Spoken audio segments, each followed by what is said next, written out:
ज़िंदगी के बारे में। तो दोस्तों ड्रामा सीरियल इन वक्त सॼे सिंध में जो पॉपुलर आहिनि दोस्तों। ये ॿ ड्रामाज़ आहिनि, हिकिड़ो ज़हर ज़िंदगी आहे, ॿियो आहे हाय तकरार। दोस्तों इन्हनि जे ॿिन्हिनि जे बारे में अॼु जे वीडियो में रिएक्शन ॾींदासीं ऐं तव्हांखे ॿुधाईंदासीं त इन में आईंदड़ जेको आहे तो किस्तनि में छा सूरत हाल डेवलपमेंट थींदी ऐं उन खां अलावा कहिड़ा कहिड़ा किरदार नवां ईंदा ऐं उन खां अलावा 2024 में जेको आहे सो ज़हर ज़िंदगी जी जाइ ते कहिड़ो ड्रामो ॾींदा दोस्तों सिंध टीवी वारा।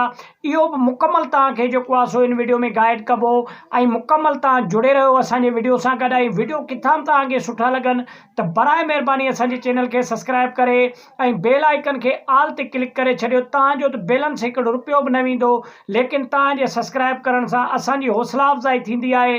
ऐं सुठो कमेंट्स करे वीडियो खे शेयर ऐं लाइक करे छॾियो।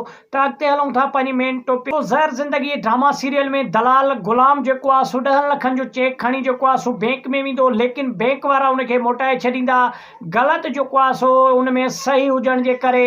त अॻिते छा सूरत तो दलाल जेको आहे सो पहिरीं चेक ग़लति जेको आहे सो सही चेक में हुई, त पोइ दलाल जेको आहे सो रईस गफ़ार वटि जेको आहे सो चेक खणी वियो। सभ खां पहिरीं उनखे ॾसी त उनखे चई त जेको आहे सो हिननि बयान मटाइण जे करे जेको आहे सो 10 लखनि जो चेक रिश्वत जे तौर ते रईस कमाल खान दलाल चवंदो त रईस कमाल खान मूंखे 10 लखनि जो चेक ॾिनो, त उन में जेको आहे बयान मटायो 10 लखनि जो रिश्वत जे तौर ते जेको आहे सो चेक ॾिनंदसि। दलाल जो उहो चेक जेको आहे सो कूड़ो ऐं 2 नंबर ऐं जाली निकितो दोस्तों। उन खां पोइ छा सूरत हाल दोस्तों, रईस गफ़ार खान रईस कमाल खान जो चेक बुक ॾिसी इंतिहाई हैरान थी वियो त छा वाकई जेको आहे सो हिननि 10 लखनि जो चेक ॾिनो आहे बयान मटाइण जे लाइ।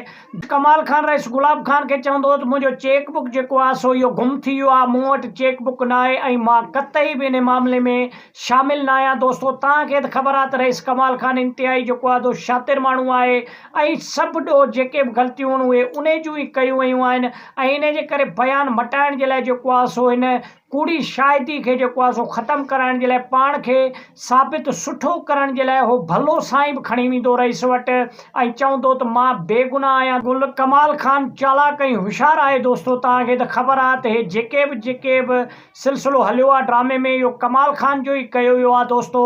ऐं उनखे बावजूदि हो भलो साईं बि खणी वेंदो पाण खे बेगुनाह ॼाणाइण जे लाइ, लेकिन हो फासंदो अॻिते हली। ड्रामा सीरियल में इंतिहाई मज़ो आहे अॻिते दोस्तों। त मुकमल ॾिसो, जेके बि एपिसोड तव्हांखे पसंदि आहिनि त दोस्तों असांजे चैनल खे सब्सक्राइब करे छॾियो।